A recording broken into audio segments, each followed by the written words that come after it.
chicken curry. Akin na nga hinugasan. Itong manok. Using my Loco pen strainer, ito na nga ang sahog. Aking binili sa tindahan ng iba. Ang mahal kaya mainam na sa bayan bumili.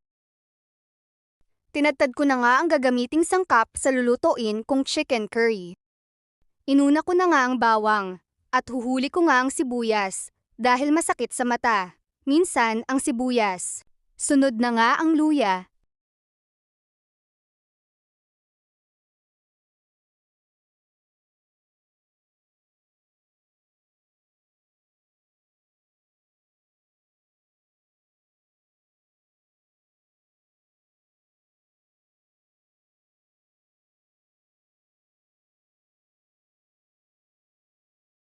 Ito nga bell pepper na mahal, aking hinawa na.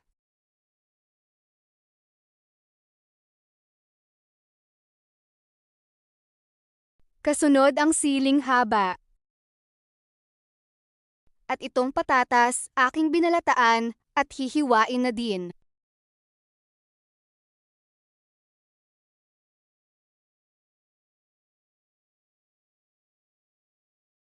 Itong sibuyas na nga aking sinunod. Hiniwa ko muna yung maliit bago ang malaki.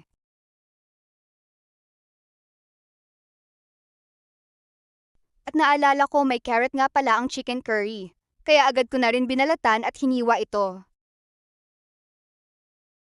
Ito na nga mga sangkap na aking hiniwa. Buksan na nga ang punto induction punto Tough Mama.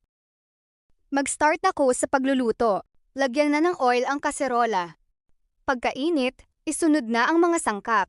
Sibuyas, bawang, luya, siling haba punto, at bell pepper.